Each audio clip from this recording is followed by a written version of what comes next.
Good morning, good afternoon, and good evening. Welcome back to Season 3 of the Logical Christian Podcast. I'm your Logical Christian, Dan Irwin. The Logical Christian Podcast is not here to tell you what to think. It's an exercise in how to think.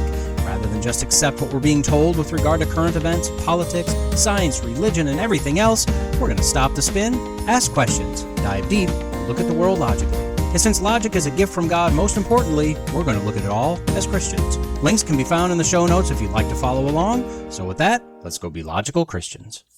You're likely familiar with the saying, seeing is believing, but that's stupid. Throw out that old boomer saying. The reality is that believing is believing. And why do I say that's reality? Well, because I believe that what I just said is true, and since I believe it, there you go. On today's episode, first we're going to use science and engineering and expertise to try to fix everything, and failing that, we'll just let nature take its course. Then we're going to completely lose all hope, and finally, I'm going to tell you what I believe is going on in the world of me. So pull out that microscope you got when you were in like 7th grade, put some new batteries in for the light, get a slide and cover slip ready, then prepare to be amazed as reality swirls and changes all around you. And finally, practice your eye rolling. You're gonna need it. Now, I believe it's time for Here We Go. Well, I've got a bug. In fact, we have a bug. Well, in all honesty, we have bugs, a lot of bugs. Now, I'm not a fan of bugs. From fleas to ants, gnats to mosquitoes, beetles to cockroaches, centipedes to spiders. Yeah, I know, not all of those are classified as bugs, but they are to me, so maybe just back off of me. That said, I am fascinated by what in the waste treatment world are collectively known as bugs. It refers to bacteria and microorganisms that do way more in this world than we have any idea. When we hear the term microbe or bacteria, most of us think of something that's going to make us sick or dead. But there are literally millions of types of bacteria that live on or in other organisms, or not, maybe not, right? They're single cell, they're multi-cell, but they're not visible to the naked eye. Bacteria are literally what medical grade masks were made for, to stop doctors and nurses from breathing out bacteria onto a patient in order to minimize the risk of infection to the patient. Those masks were never actually meant to stop a virus, and they literally can't. In fact, viruses are so small that bacteria can be infected by a virus. Now, although some bacteria are bad news, they're dangerous or deadly, the reality is that without bacteria, this world would not run, and people couldn't, we just couldn't people. This creation relies heavily on bacteria. Are they doing what they were originally designed to do? No idea. But look, whatever God designed them to do originally, He also created them to do what they're doing today after the fall.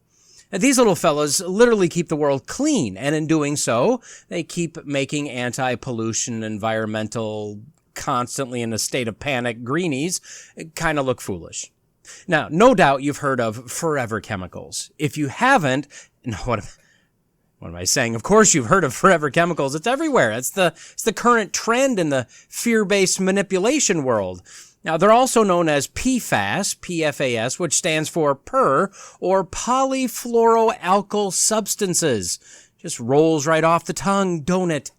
Now, these are chemicals with very strong bonds, which means they don't break down easily. And because of their strong bonds, they're used, well, pretty much everywhere, or at least they used to be. Governments, various government agencies and manufacturers are trying to phase these out as fast as they can, but they used to be used in things like water repellents, fire retardant foams, electronic components, fast food containers, nonstick cookware, microwave popcorn bags, stain-resistant fabrics and carpets, pesticides, and personal care products, among many others. So we have all been touched, nay, assaulted by PFAS, PFASI. And because of their widespread use, because of their longevity, they're now allegedly everywhere, contaminating our ground, our water, our air, just everything and everyone across the globe. Now, the studies are still coming in, but what scientists think PFAS might contribute to is higher risk for kidney or testicular cancer, increased cholesterol levels, and damage to the liver or immune system. Now, is that true? Again, no idea. But to be honest, it wouldn't shock me, right? I work for a chemical manufacturer. I drink pretty much pure chemicals just all the time. Mountain Dew Zero. I'm a huge fan of chemicals, to be totally honest, but to think that we can live in a massively man-made chemical world with no side effects is probably kind of silly. So, we'll just go with the premise that they can do all the bad things, and since they last forever, we're just piling them up more and more, and, well, this sounds really bad. That said, found on Sourcing Journal via yahoo.com, headline, PFAS-busting bacteria discovered by California environmental engineers. Now, none of us should be shocked by this. It seems like every time we're told that a new something or other will last forever and just doom the entire planet and all of humanity and pretty much life on Earth as we know it, well, a new bacteria or organism will pop up, and apparently it just loves eating whatever that thing is that's going to doom us. So, some researchers have discovered that a bacterium of the genus Acetobacterium eats these little forever chemicals. These guys are generally found in wastewater. They've been recently discovered to be able to sever the bonds between the carbon atom and the fluorine atom, which is called, and I know I'm preaching to the choir here, reductive defluorination of PFAS structures. Now, look, these little bugs, they don't eat all the different forms of PFAS, only specific types, but the researchers have been able to determine the enzymes within the bacteria that enable the bacteria to break down these carbon-fluorine bonds, and this is the first step in allowing bioengineers the ability to breed further bacteria, which could break down other forms of PFAS chemicals. So using these naturally occurring bacteria or engineered bacteria, well, that could allow the cleaning of the groundwater by injecting them into said water rather than having to try to treat the water through some sort of industrial process later on. Now, along the same lines, we find an article from a couple months ago found on Futurism.com, headline, Scientists Find Plastic-Eating Fungus Feasting on Great Pacific Garbage Patch. And this article starts with a question for us to ponder, quote, does nature have to do everything itself? And that's a fine question. I'm more along the lines of, can nature do everything itself, which to me would be a rhetorical question, as yes, I think nature can pretty much do everything by itself. So in this article, we learn that, quote, an international cohort of marine scientists discovered an ocean-borne fungus chomping through plastic trash suspended in the Great Pacific Garbage Patch. Now, I'm not sure what you need to do or who you need to know to be part of a cohort, and I'm openly hostile to bucket lists. If you've listened to me for any time, you know that. But if I were to have a bucket list, being part of a cohort would be in that bucket and or on that list. Anyway, look, I want to believe them. And to be honest, I do, but can we stop with the Great Pacific Garbage Patch thing? We've been told that this massive floating island of garbage is just wandering around the ocean, and it's been doing so for decades now. But I double dog dare you to find a picture of it. Now, you'll find small pictures of small garbage patches on water. You'll find large patches of garbage on the water, some of which look fairly obviously photoshopped. Others may possibly be real, but they're definitely not island-sized, as they claim. You'll also find satellite images that show nothing. This garbage patch, as it's sold to us, is either a massive hoax or it's a massive ninja, just in stealth mode, just 100% of the time.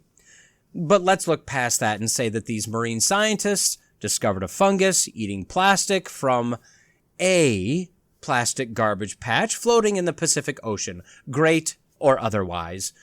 Now, they published their findings in the journal Science of the Total Environment, and I think there may be as many journals as there are podcasts or bacterium. It seems like there are an infinite number of all of those things, and With regard to journals, most of them have nonsensical names like Science of the Total Environment, but okay, whatever.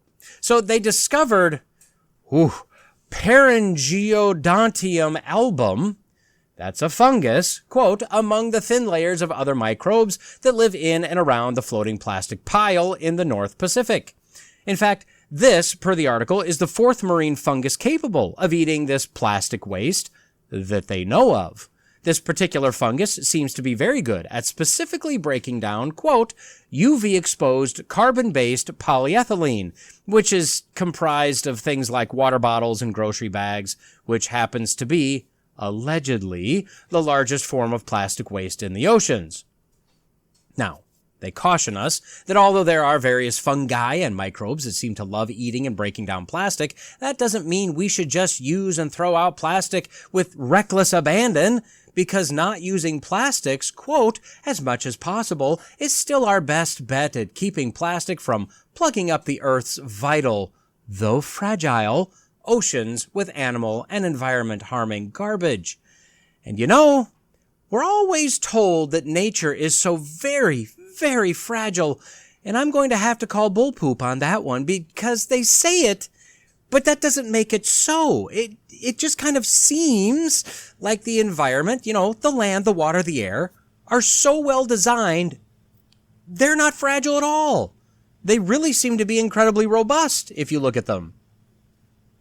Now, they further say that, quote, mitigating and removing the plastic that's already clogging Earth's waterways is still an important goal, but doing so, unfortunately, isn't quite as simple as scooping it out of the ocean en masse.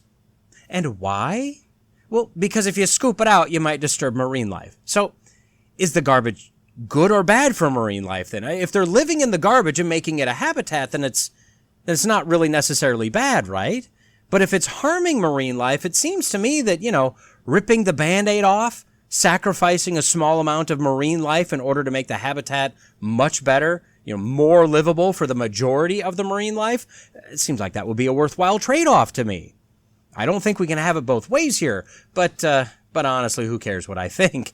They want it both ways, as that's the best way to keep pushing certain agendas while ensuring the environmentalist money keeps rolling in from our tax dollars, I guess. But all that said, this gives our environmentalist friends reasons for hope, and not just because of this fungus or the 4 fungi, but hope that there are even more fungi, microbes, and bacterium out there that just love eating our plastic waste that we're allegedly just pumping into the ocean at a rate of millions of metric tons per year. And their proof of that rate of plastic pumping? I don't know. It's probably in the same manila file folder as the proof of the Great Pacific Garbage Patch, tucked away somewhere in a drawer. Over and over again, it's almost like God looked down through that tunnel of time and said, those crafty humans made a thing. I better make a thing to help with disposing of that thing. Either that or the fact that we can, use oil, primarily stemming from organic material, buried in the flood 4,500 years ago, in order to make products that have made life infinitely more convenient and sanitary and user-friendly.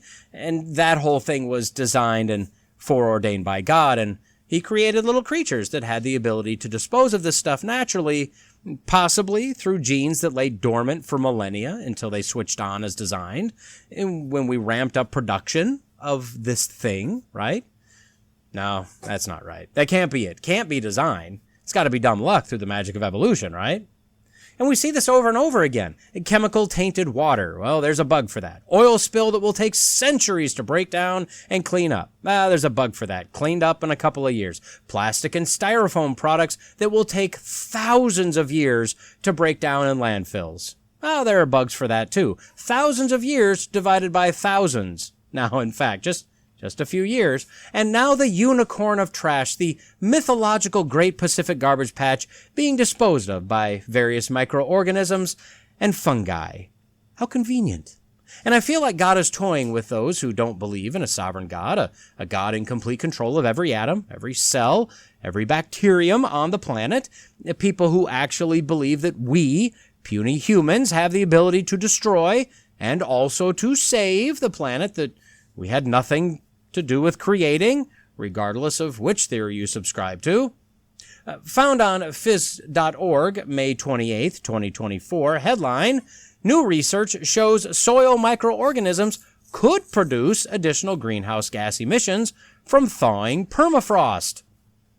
So as you'd expect, due to the massive planetary warming, due to your climate-destroying everything you love or hold dear, well, the permafrost, which is permanently frost, as the name implies, is now becoming tempo frost or something like that. It's thawing out. So not as permanent as once thought, apparently. And actually, slight rabbit trail on that, when we're told something about permafrost, it's always stated in a way that would make us think that this is ground that always has been and was intended to always be frozen, and the thawing of said ground means we're destroying our climate. But the actual definition of permafrost is ground that remains below 0 degrees Celsius for 2 years or more. So not necessarily permanent. They claim that there's about 8.8 million square miles on Earth's northern hemisphere of permafrost, which can range in thickness from about 3 feet to about 3,300 feet deep. Now, they'll tell us that there are areas of permafrost that have been frozen for 700,000 years, but that's impossible as the Earth is only about 6,000 years old or so. Now, I'd argue that the longest possible area of permafrost would be about 4,500 years, an effect of Noah's flood. Regardless, permafrost isn't necessarily supposed to be frozen forever, and now that some of it's thawing out, it's apparently going to release harmful greenhouse gases from deep within. The theory, based on global warming models created by catastrophist scientists, is that by the year 2100, and anytime you have to preface the year you're about to say with, the year, it's some far-out future year so that their theory can never be proven wrong. It just kind of floats around in the theory ether forever. So by the year 2100, the once permafrost would be pumping out carbon dioxide and methane at the same rate as some industrial nations. And why? Well, microorganisms, of course. See, microorganisms in the soil right now are frozen. But when they thaw out, well, it's all over, my friends. Those suckers will thaw out, wake up, and start eating carbon in the soil. And for all intents and purposes, they will be farting out CO2 and methane. So microbes in the soil are bad. But we can inject microbes into the soil to combat microbes in the soil. Found on phys.org, again, on May 29th, 2024, the day after the previous article. Headline, researchers find a tiny organism has the power to reduce a persistent greenhouse gas in farm fields. So farmers use fertilizer. You probably are aware of that. Fertilizer contains a lot of nitrogen. You might be aware of that. Little microbes in the soil love the nitrogen and fart out nitrous oxide. Well, nitrous oxide is allegedly yet another greenhouse gas because aren't they all? Now, our atmosphere is made up of a handful of gases. About 78% is nitrogen. About 21% is oxygen. If you did your sums correctly and quickly, you'd know that that leaves about 1% of our atmosphere for literally all other gases. Argon makes up just under 1% of our atmosphere. So argon, oxygen, and nitrogen, none of which are considered to be greenhouse gases, make up 99.93% of our atmosphere. That means that all the greenhouse gases, mainly carbon dioxide, methane, and nitrous oxide, as well as some other random gases, they must fit into the remaining 0.07% of our atmosphere. Now, CO2 makes up about 0.04%, or about 400 parts per million.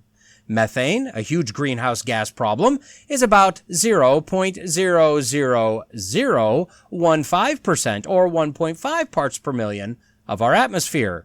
Nitrous oxide, allegedly from 2,000 years ago, if you want to believe that, until about 1900 or so, ran at a pretty steady rate, and then it just shot through the roof. Now, what was the rate prior to the Industrial Revolution? Well, 0.00027%, or 270 parts per billion.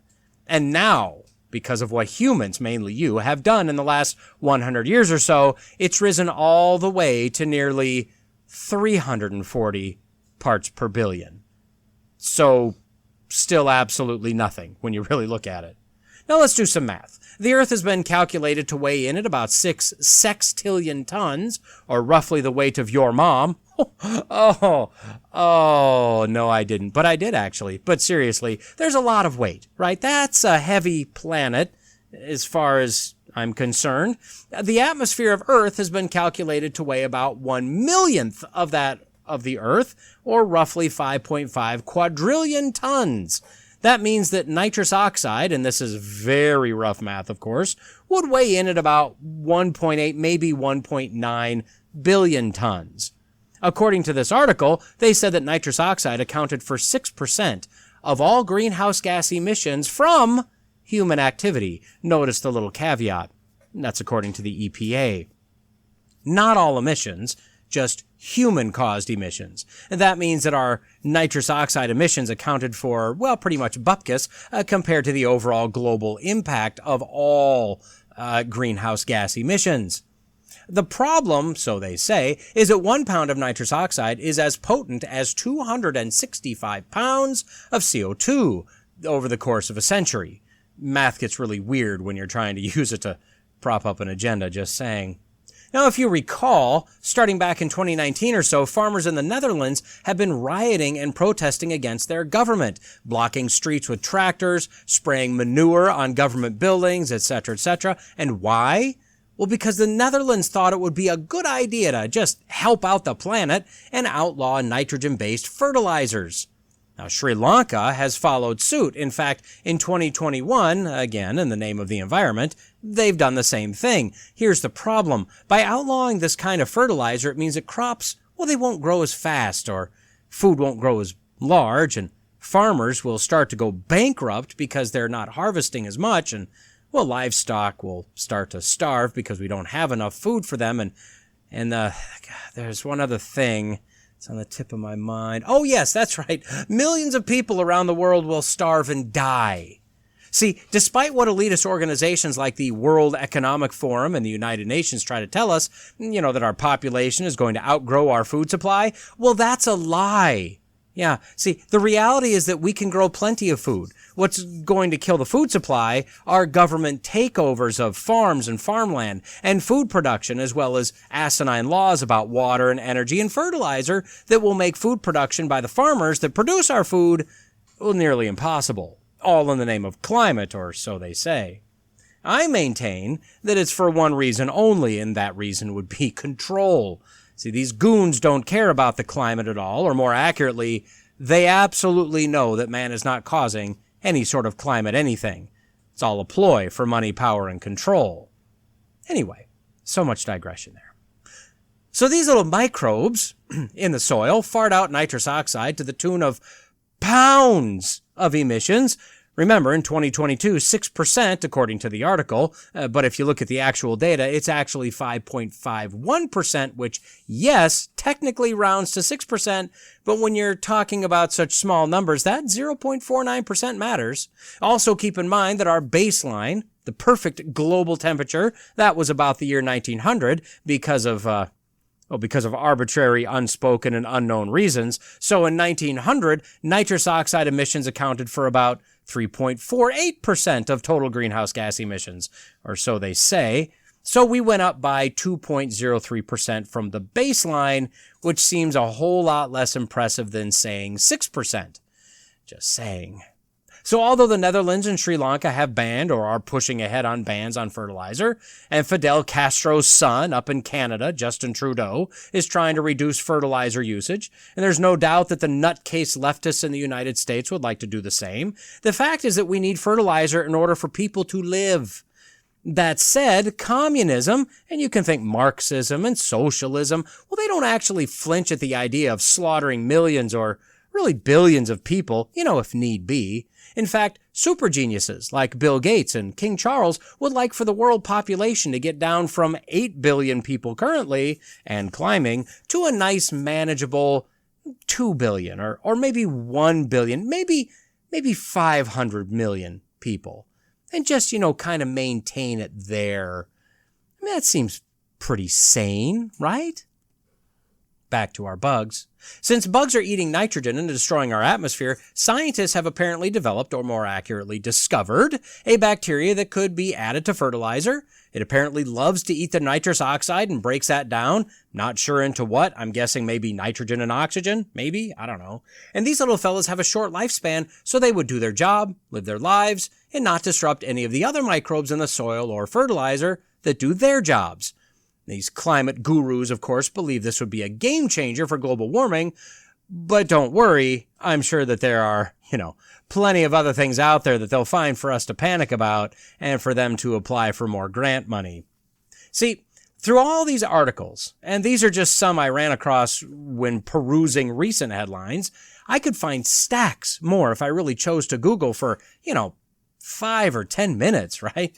Well, all of these articles present the same narrative structure. My dad a long time ago was telling me how to write a story, and I don't remember exactly how he laid it out, but it was very basic, right? It was kind of the thing of boy, girl, boy meets girl, boy falls in love with girl, new boy tries to steal girl from boy, boy fights for girl, etc., etc. It was very basic. He was trying to show me that the basic idea of writing a story has a structure to it. Well, the same with these articles. They start with the premise that climate change and or global warming is caused by man. It's going to kill us all in X number of years. Only man can stop that from happening. Science will rescue man. We can never prove this to be true or not true. Give us money. That's kind of where it ends usually. Just can we have money, please? Hand out, put money in hand, right? But inside each of these articles today and so many others are the simple fact that God has already taken care of this. 6,000 plus years ago, God took care of this problem that we think that we have today. Here's the thing. If the world didn't work the way it does, the world wouldn't be. If God didn't design, create, and maintain the world to continue as it was designed and created to be, the world wouldn't work the way it does. Bacteria are often thought of as some of the earliest evolved things on the planet, simply because they're made up of one or maybe a small number of cells. But smaller doesn't make simpler, and smaller certainly doesn't mean less evolved. These little fellows were designed in such a way that they can either lay dormant until needed or adapt as needed, and I maintain that we have no idea which one of those is true, in order to maintain the planet regardless of what we do. In fact, there are even bacteria that clean up radioactive waste. See, God created in 6 days everything needed to mitigate what man was going to do for all of our existence until Jesus comes back and all is remade new. Now, what would science, even climate science, look like if man believed in God? What if man believed in a sovereign God, a creator God who created the planet to maintain itself as long as God is on the throne maintaining creation? Where could our time, our money, our efforts, our praise and adulation be directed if instead of falling for the farce of evolution, the lie that man is the ultimate in the universe, that man has power over the very temperature of the globe, what if we placed ourselves in the correct orientation as compared to God and just trusted him? We believe that man is at the top of the evolutionary chain, the top of the ladder, and yet a virus can kill him. And once dead, if just left alone, bacteria will break him down. See, over and over again, we see the majesty of God's creation, even in the things we can't see, that are constantly working, adapting, populating to address every situation and keep this world in balance. It's a wonder that for all the obvious design in the world, man cannot bring himself to admit that there must be a designer. Perception is reality. We all know that. And as we all also know, Albert Einstein said, reality is merely an illusion, albeit a very persistent one. He also said that time is an illusion.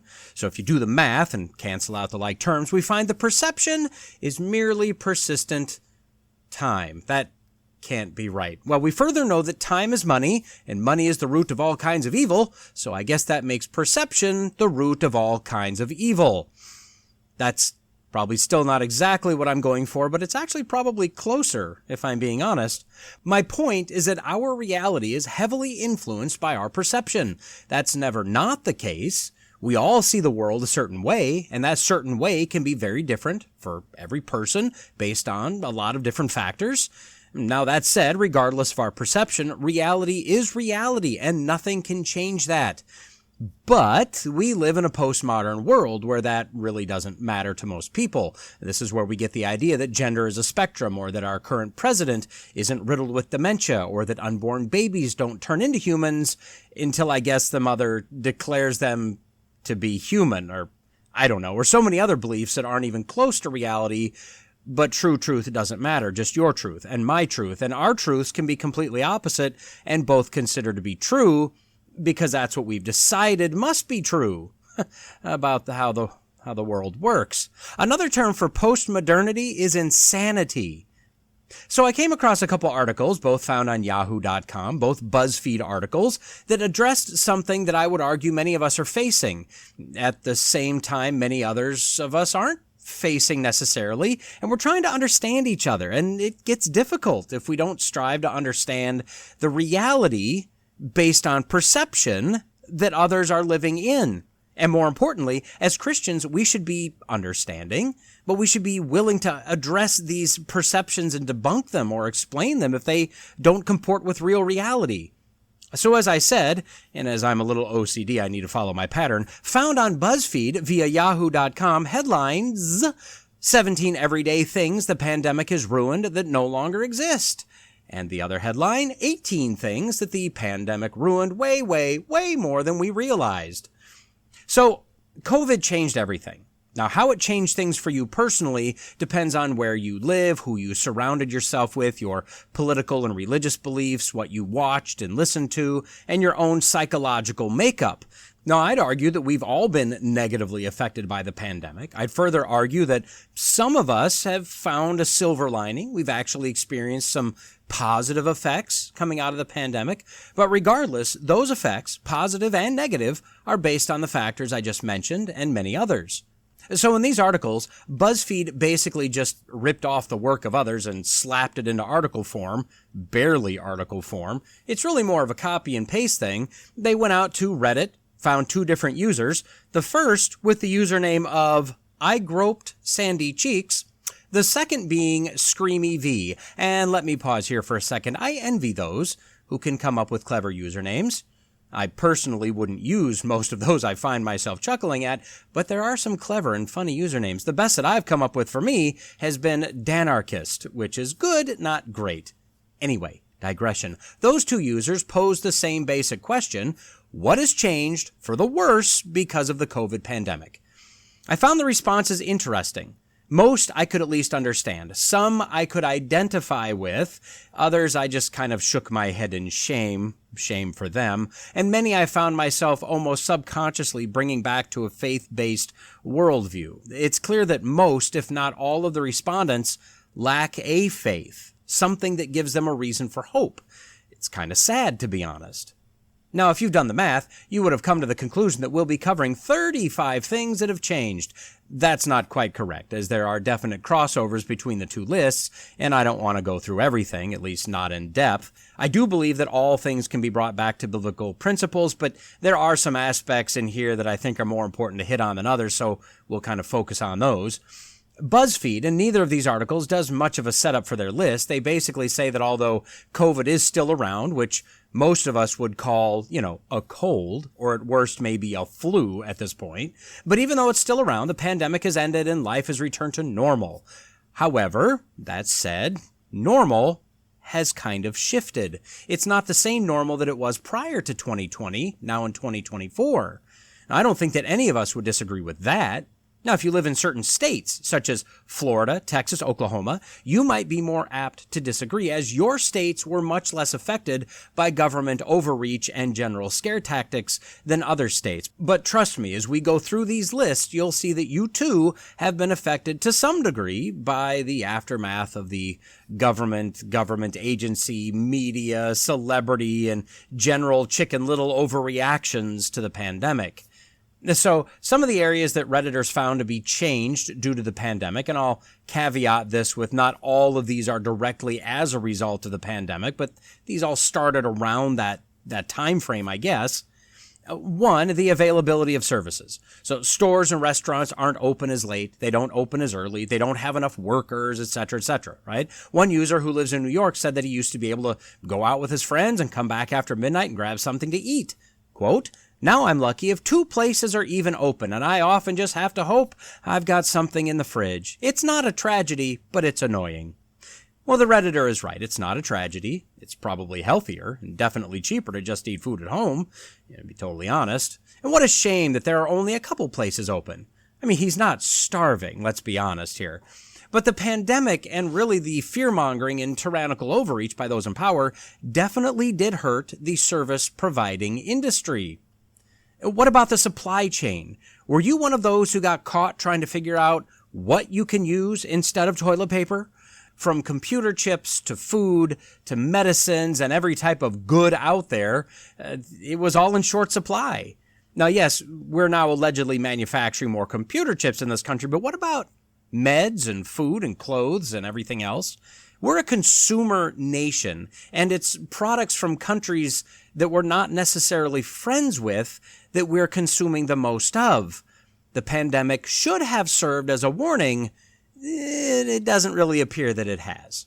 Next, we're also seeing a problem with quality, both in services and products, and quantity with shrinkflation.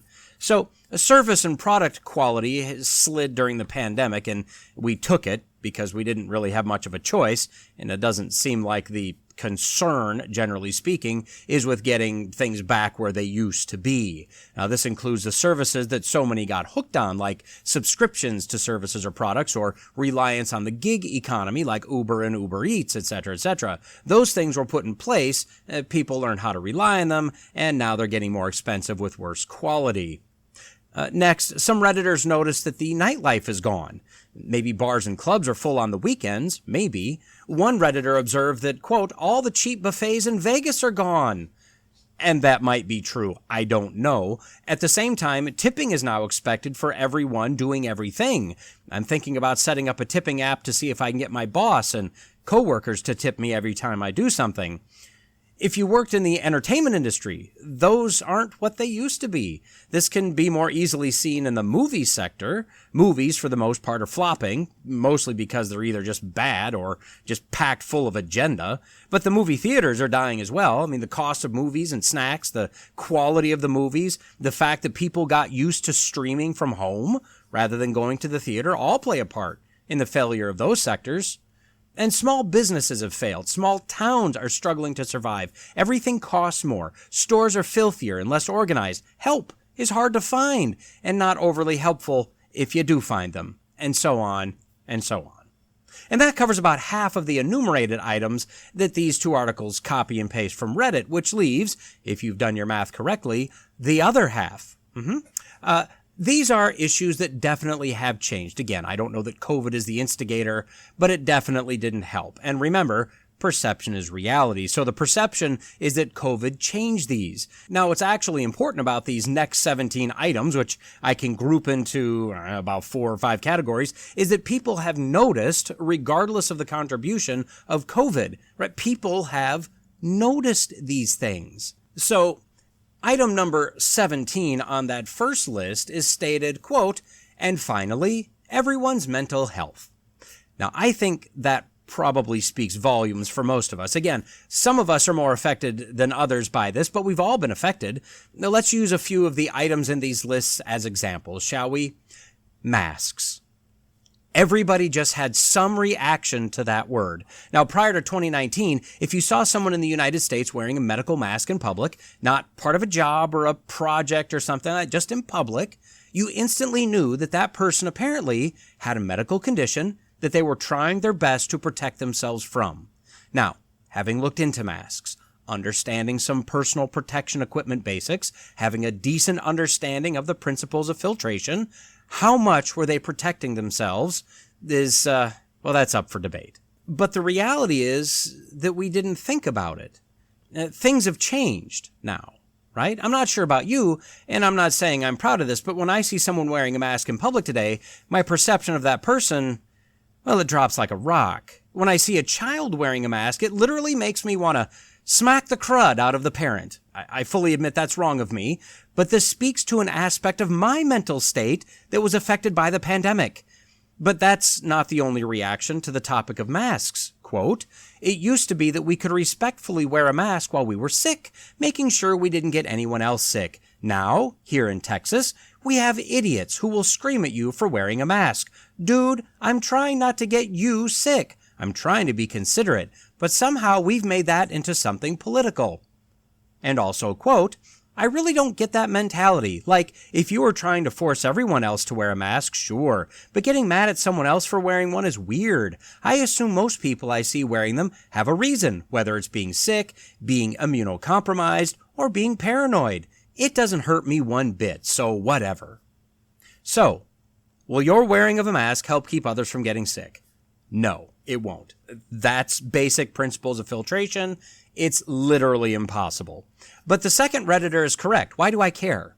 I mean, I could see being frustrated more so with parents who don't care enough about their kids to at least be informed as to what actually is happening when you mask the child. But if an adult wants to wear a mask in public or in their car or while in a boat alone in the middle of the lake, why do I care?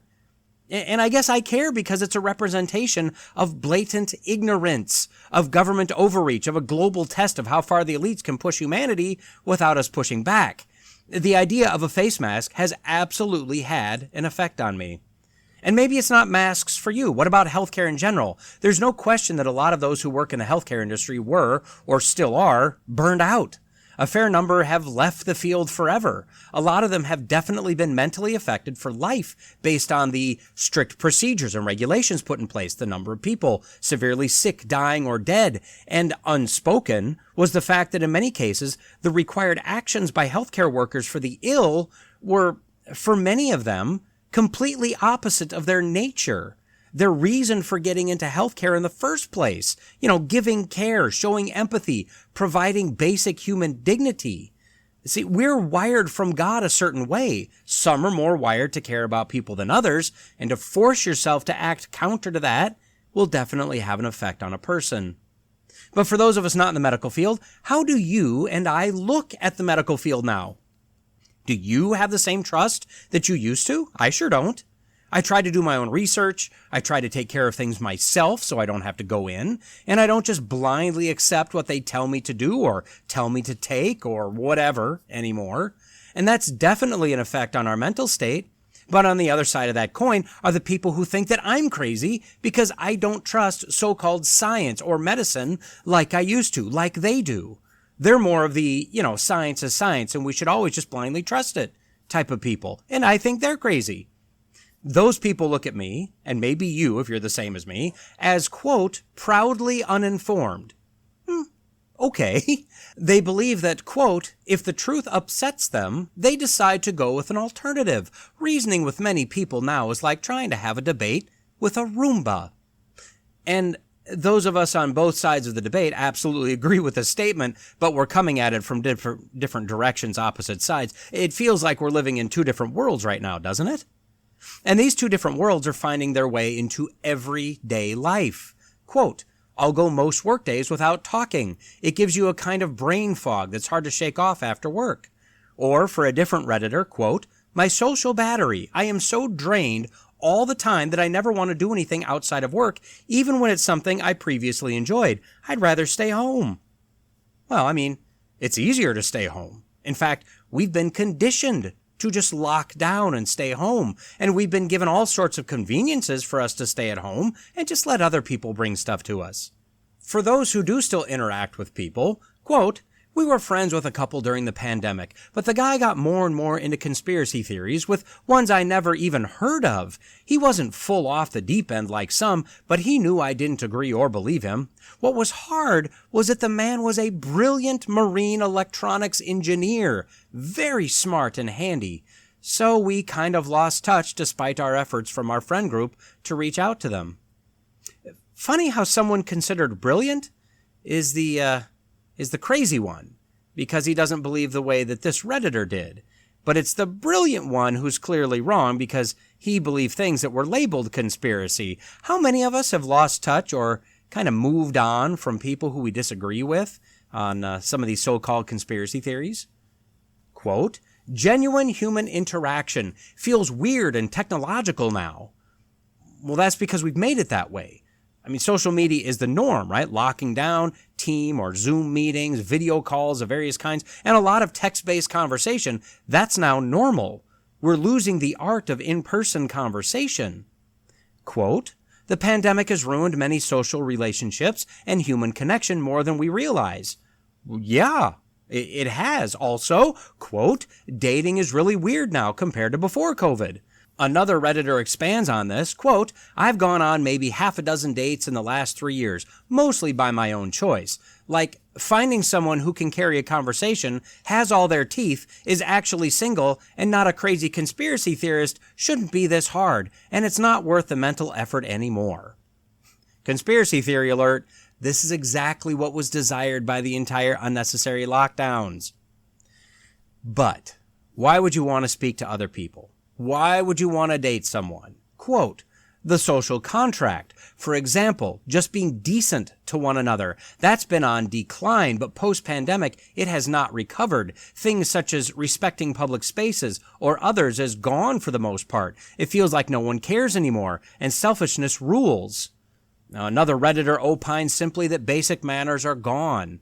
We're seeing this everywhere. Customer service, for example. Quote, from phone lines, if they even have them at all, to in-person experiences, the in-person part is likely to do with people outwardly turning into complete buttholes during the pandemic. So I can only imagine what that does to a worker's mentality. The phone or online part is likely corporate cutbacks. Whatever the exact reasons, we're probably never going to have even good customer service as the baseline ever again.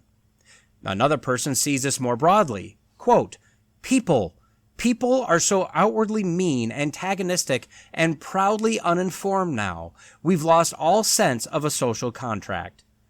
Now, would you argue with that? People are mean. They are angry. Quote, I feel like people are angrier drivers now. And doesn't it feel like that? Like we're all kind of on edge? No? Maybe? Sometimes? I can tell you that during the pandemic, anytime I had to go out in public, usually going to a store or like the DMV or something, I found myself grinding my teeth. I mean, really bearing down. I was annoyed with the entire lockdown mentality, with masks. Those made me angry. People made me angry. I know I'm not alone in this. I would say that that's subsided to a great degree by now for me, but it sounds like for some that it hasn't. And I think the most telling response of all, quote, my sense of purpose or meaning, I haven't felt this nihilistic since I was a brooding teenage girl. 20 years later, and now it's actually more of an existential hell. This is in relation to the actual virus, politics, and societal response. People are just mean. Most people have careers and work at companies that, if they disappeared tomorrow, the only suffering would be from the employees without salaries anymore. So, is this any of your experiences? Could you identify with any of these feelings and perceptions during the pandemic, or after, or still? I would guess that most of us felt at least some of these. So are these perceptions true? They may be true to those who responded to the question. They may be true to you or I, but are they in fact true? And I'll have to say, I don't know. Depending on where you live and the societal circles you find yourself in, you may find these maybe more true or less true or maybe not true at all. But the last respondent said a mouthful when she said she had lost her sense of meaning and purpose. There is no doubt that things changed during the pandemic. We were told over and over again that we couldn't trust people, that we couldn't trust our own eyes, ears, or minds. We could only trust the so-called experts. We were told that electronic interactions with people were good enough. We were told that we need to Lysol wipe everything, including our groceries. We were told the vaccine was 100% effective until it wasn't. We were told that masks don't work, and then that they do, and then that we need 2 or 3 masks. We were told that if we walked one way down an aisle or maintained an arbitrary 6 feet between people, well, we'd be safe.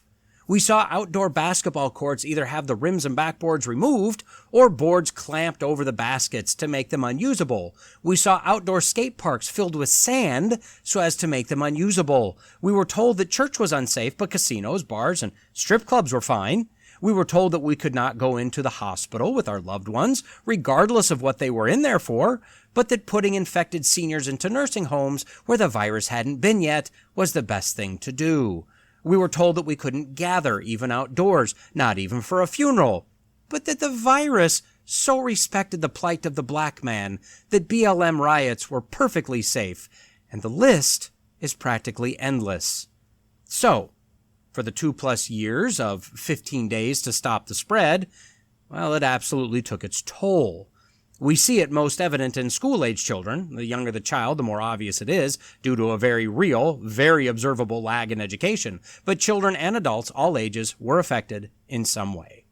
Now, I know it's conspiratorial to say that the virus started in a lab and that it was released, etc., etc. But the virus absolutely started in a lab. It was released. Now, you can argue if it was accidental, which is what I do believe, or as part of a larger plan. It's conspiratorial to say that once released, governments around the world, the great cabal of power brokers, saw their chance to see how many puppets on how many strings they were working with. And the United States, by and large, gladly slipped the strings over their various limbs and danced to whatever tune was being played. So, now we're reaping the rewards, and although your specific location or social circle may not have people who are mean and angry, people who have lost a sense of purpose or meaning, the reality is that there are a large number of humans who are angry, who are mean, who have lost hope. And regardless of why, whether their perception of reality is really real or only perceptionally real, the reality is that the very real world they live in is that world currently. The first thing a socialist or communist government does when taking over a country is to get rid of religion, or at least the free practice of religion. What they must convince the people of is that the government is now your provider and your protector, your God, if you will. In the case of this pandemic, it sure seemed like governments around the globe stepped in to be our gods, and the science was placed upon high as our savior. For those of us that refuse to go down that road, we are guilty of blasphemy or heresy, and we should be burned at the stake, to remove our dangerous teachings. The problem is exactly what that last Redditor said. However, to most companies, to the government, you and I are just a number, a nameless, faceless carbon blob, as the workers in the nuclear plant in The Simpsons are called. The government, in its self-ordained deification, is incapable of giving hope. They can give money and stuff, provision. They can give military and police protection. They can, if we carefully place our boundaries around this physical earth, they can, in theory, meet the tangible, physical needs of their adherents, their worshipers. But they can never provide hope. I have a good friend, an unsaved friend, who I keep working on. I've spoken of him before. I mentioned to him one day, a while ago, that my hope is in Christ. He was legitimately baffled by the way I used that word. He was familiar with hoping for things, used as an action, a verb. He was not familiar with using hope as a thing, a noun. And I was equally legitimately surprised that he hadn't ever heard of that use before. It was eye-opening that there are people who do hope for things, but have no concept of actually possessing hope. But that's what people the world over are missing right now. That's what no government can ever give. They have no ability to give something that isn't a tangible good. Now, I can fully understand how the unsaved world had and has a lack of hope and a persistent negative perception of reality. What I can't understand is how Christians, in many cases, acted just like everyone else during the pandemic, or continue to do so since. The Christian world was, in some cases, in as much panic, as depressed, as hopeless as the unsaved masses. The Christians, in many cases, too many cases, were just as taken in by the narrative that was carefully crafted by governments, agencies, and global elites, which gave the perception of fear and hopelessness. I saw, and I'm sure you did too, and maybe you were one of the Christians who lost sight of your hope in Christ and fell into the perception of reality being thrust upon the global population. The reality is that our hope doesn't exist in government, or masks, or vaccines. Our hope can't be shaken by viruses, illness, or even death. I don't want to die. You don't want to die. None of us want to die alone in a hospital room hooked up to a ventilator. But those who are born again, no matter what happens, we know that this life is but a vapor. Here today, gone tomorrow. And our hope, our treasure, our home is not here. This is just temporary. So across the country, and really around the world, people even still either have no hope, have lost hope, have no concept of hope, and now they're angry, mean, purposeless, scared, lost. Although we've all been affected by this pandemic and likely will be for years to come, some have been affected more, some less than others. As Christians, regardless if we were part of the conspiratorial and rebellious group who refuse to blindly follow and believe our government overlords, or if we were those who did lose hope, who did temporarily replace God with government, at least to some degree, now we know. Now we've seen it. Now we should be ready for the next whatever they throw at us. We can argue how much we should allow the government to dictate our lives in unique circumstances like those, with the overriding principle being that government is not allowed to make us do what the Bible forbids, nor are they allowed to forbid what the Bible commands.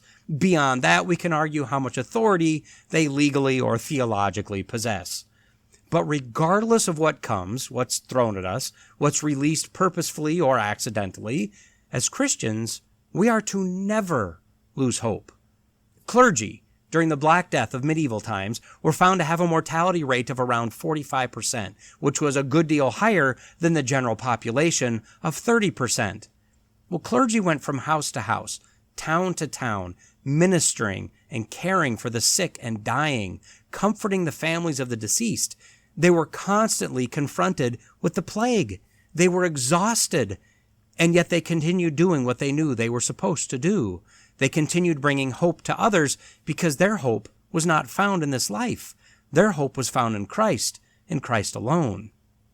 As Christians, and trust me, as I do with most of these episodes, I'm looking at me as much as, if not more than you. As Christians, we are to be loving, patient, caring, and purveyors of hope to a lost, angry, depressed, hopeless world. I'm kind of torn. To goal or not to goal, that is the question.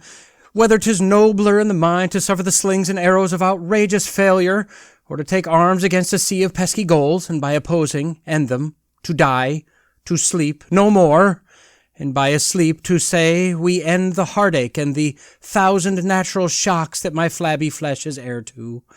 'Tis a consummation devoutly to be wished, to die, to sleep, perchance to dream, and have some extra free time because I'm not worried about hitting some arbitrary goals I've set for myself.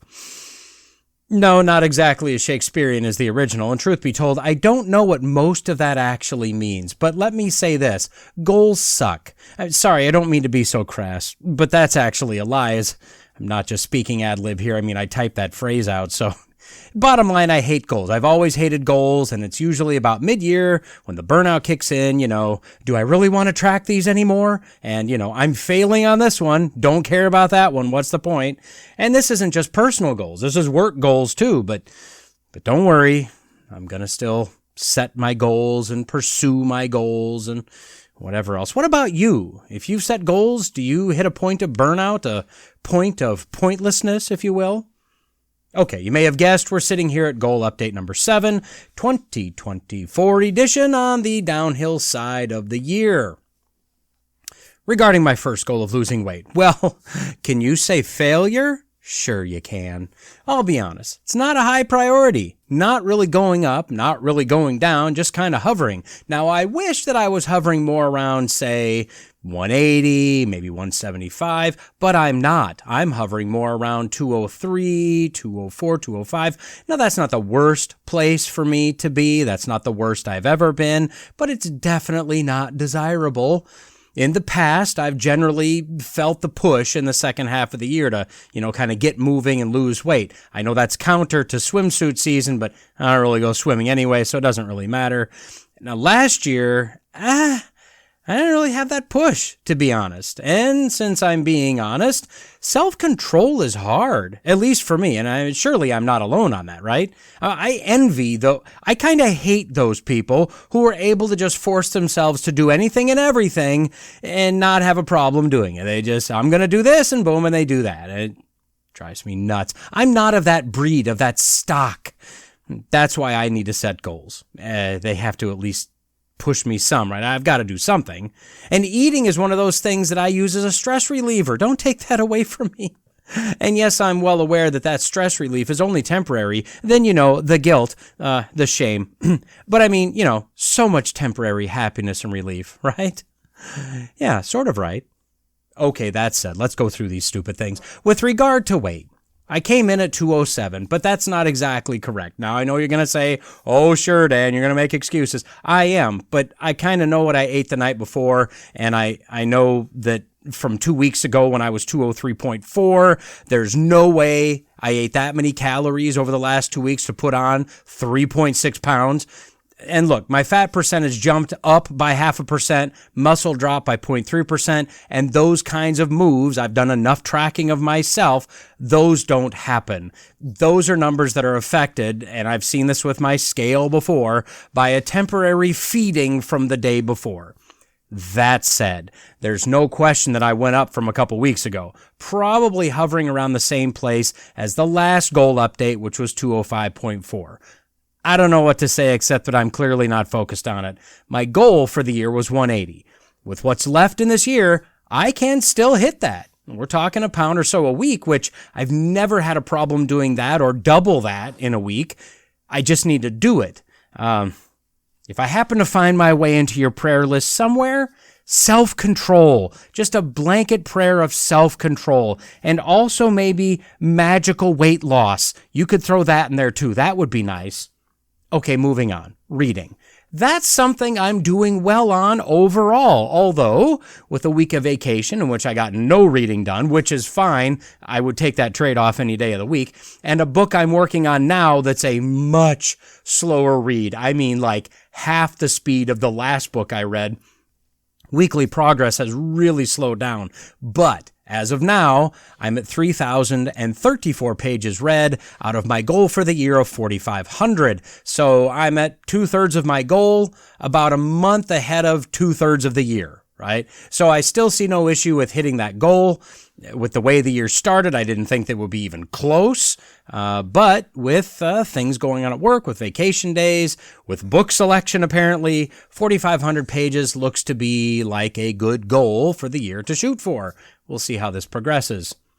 Moving to Bible reading. Well, since the last update, like I said, I've had vacation. I was sick for a week. Now, is that an excuse? Yeah, it kind of is. My sleep was really, really bad. I was exhausted. So I had a couple pretty bad weeks in there. That said, last week was a good week, and I'm back on track, I think, with this. For the year, I'm still slightly ahead of my goal at 105.2% of the pace that I had set, but I definitely lost some ground from the last update. Now, if I look at my 2-year goal regarding Bible reading, trying to get through the entire thing in 2 years with the extra material I'm reading, with the notes I'm taking, etc., I'm about a week behind. But more than vacation and sickness, let me say this. Since I'm doing this chronologically, I'm kind of getting heavy into the Psalms region right now. And I've made no bones about the fact that I've never been a Psalms guy. That said, slowing down, working my way through the Psalms, I'm happy to report that I'm really finding a great appreciation for the Psalms. I dare to say that I'm enjoying them, and I kind of look forward to them. They're making more sense. I can understand the emotion that goes into them, the struggle that's laid out in them, the trust in Yahweh. So I've slowed down some as I work through those. That's not necessarily a bad thing. Again, it's a trade-off I'll take. Okay, moving on. Duolingo. My streak continues. I'm at 226 days with 161.5% of my goal minutes for the year.